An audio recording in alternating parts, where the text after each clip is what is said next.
one was highly requested. Chicken Parmigiana.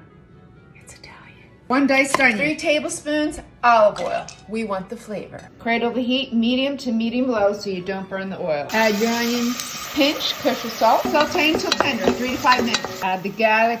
Saute 30 seconds. 1/4 cup Chardonnay. Doesn't have to be expensive, but it needs to be good. 1 28-ounce can of Tutto Rosso crushed tomatoes or San Marzano. In 3/4 teaspoon dry basil. 3/4 teaspoon dry parsley. Peperoncino. Makes it spicy. Kosher salt. They're tomatoes. They need it. Pepper. Bring to a bubble. Reduce to a simmer. Fry your cutlets. I'll show you how in another video. Whole milk mozzarella. Add the chicken. Blanket with cheese, not too much, balance. 350 degrees, 20-25 minutes. Chiffonade basil, because you're fancy. I still don't know if it's pronounced gyros or euros, but that's what I'm gonna make today. So start by seasoning your chicken thighs with everything that you see on the screen. I'm using boneless, skinless. Marinate it for an hour to overnight and then pan fry it until it reaches an internal temperature of 165. And there's your chicken. For the tzatziki sauce, you're gonna grate a cucumber, squeeze out the moisture, and add all the ingredients you see on the screen. Mix it all together, and you guys, I'm not exaggerating when I say that this is the best tzatziki sauce I've ever had. I made some garlic, lemon, dill, basmati rice, and all the ingredients for that are on the screen. Bring it to a boil, cover, fluff it up, and then all there's left to do is plate. You can shred your chicken gyro style or leave it like this. Add veggies, tzatziki, and enjoy. All right, here's some fried rice tips. I like to cook my eggs separately before everything. You get a better cook on them, bigger pieces, better texture, and then just like hibachi restaurants, I fry everything in butter and sesame oil. You get a more authentic flavor. Obviously start with your onions, but then add cold rice. This is the biggest tip. If you don't start with cold rice, you're gonna have mushy fried rice. Use leftover chicken or leftover protein, frozen veggies for convenience, and tons of seasoning like onion powder, garlic powder, pepper, and soy sauce. Enjoy! These are by far the best chicken nuggets I've ever made. Well, let's make them. Dice up chicken, drizzle oil, season chicken, and add breadcrumbs. Mix, mix, mix. They are pretty good. Easy Valentine's desserts, day 2. Screenshot for ingredients. Make sure your cream cheese is softened by leaving on the counter for an hour or pop in the microwave for 15 seconds. Add in your sweetened condensed milk and your vanilla, mix until blended, and then add in 1 egg at a time, but mix just until blended. These extra large crusts work great for this recipe. Pop it in the oven, and when it's done, let it rest on the counter for an hour, then chill it in the fridge for at least 4 before serving. Cut up your strawberries, put 2 cups in a pot over medium heat. When you're stirring, mash a little bit, and then at the end, add 1 cup of fresh strawberries. Perfect. Put it on top, and you guys, it's that easy. So perfect for Valentine's Day. Enjoy. Put the ribeye in the air fryer. Add a garlic butter on top. Put foil on the bottom to keep all the natural juices in. We put ours with asparagus. Flip after 10 minutes. Ooh, already looks so good. Now it's flipped and back inside. Back inside for another 10 minutes and we will show you the results. And there it is. Air fried steak. Yum. Craving pizza but want to make it healthy? You have to try my cauliflower pizza crust. It's so good and so easy. So first we're going to make cauliflower rice. You add your florets to a food processor and blend until you have a rice consistency. You can also just buy this at the store. Next we're going to saute it up for about 6 to 8 minutes. This helps get rid of any excess moisture. Once it's cooked up, we'll add it to a big bowl with some mozzarella cheese, some basil, oregano, a little bit of fresh garlic minced up, and then an egg. Just mix that all up until it's well combined. Once it's all mixed up, you'll dump the dough onto a parchment-lined baking sheet or a pizza stone and form the dough into a pizza shape. Usually I do a circle and form it into about 1/4 to 1/3 of an inch thick. Once it's ready, pop it into your oven for about 30 minutes until the crust is golden, and then top it with whatever toppings you like. I usually use a little pizza sauce and some cheese, and I don't go too heavy-handed on the toppings because the pizza is a little bit flimsy. Pop it back into the oven on a broil for about 5 minutes, and then top with some fresh basil, maybe some red pepper, and enjoy. I've tried so many different meatloaf recipes in search of the best one, and I always keep coming back to this one because the flavors remind me of my childhood. Meatloaf is one of those comfort foods that when you're craving it, you just gotta have it. I like to pep up the McCormick meatloaf recipe by adding fresh ingredients to the mix. I know some people might throw shade at me for using a seasoning packet, but if you want, You could buy all the ingredients listed on the back and spend time trying to figure out the measurements yourself. The packet is the perfect blend of spices that delivers the flavors that I love and remember growing up.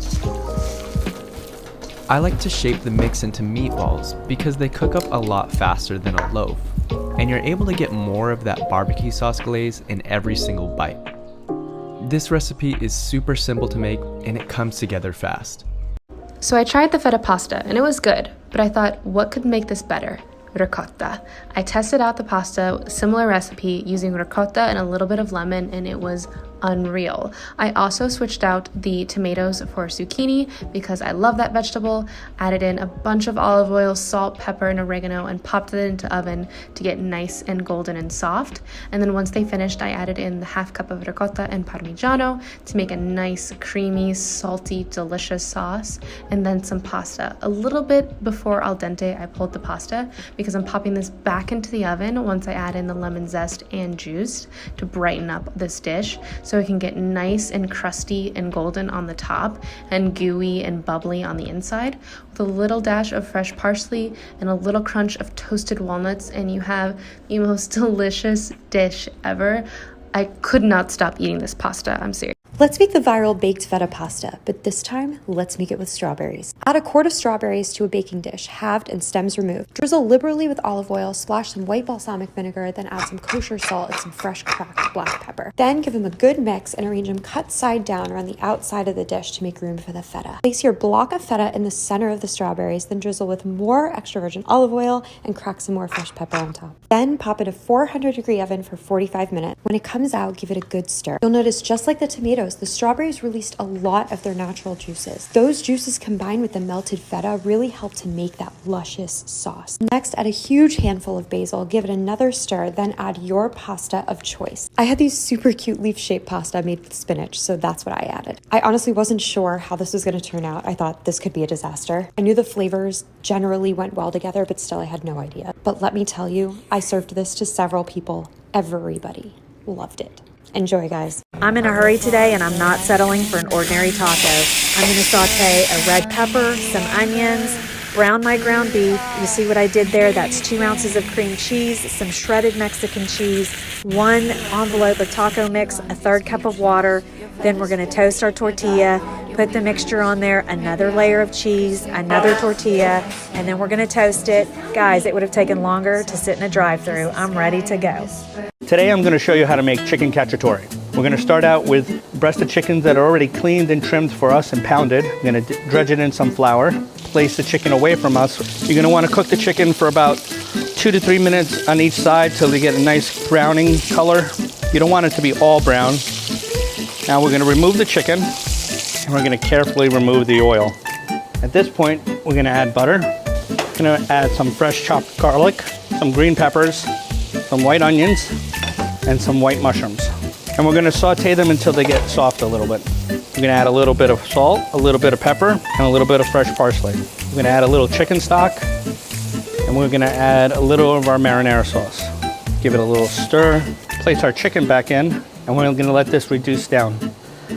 So now we're going to take the chicken out of the pan so we don't overcook the chicken. Place the vegetables over, add a little fresh parsley. Voila, Chickencacciatore. TikTok users, you have spoken. You officially like my tres leches cakes.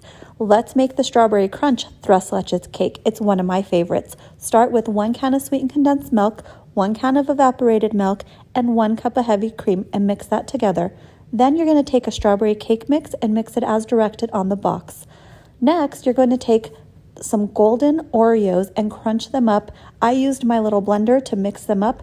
Then you're going to melt 1/4 cup of butter and add about half of it to those golden Oreos. Take 1 package of Jell-O and add it to the remaining melted butter, and then add the Jell-O mixture into your golden Oreo crunch mix. When your cake is done making, then you're going to punch some holes in it, throw it over the 3 milk mixture, and then you're going to work on your whipped topping, which is 1 cup of heavy cream, 1/4 cup of sugar, and 1 teaspoon of vanilla.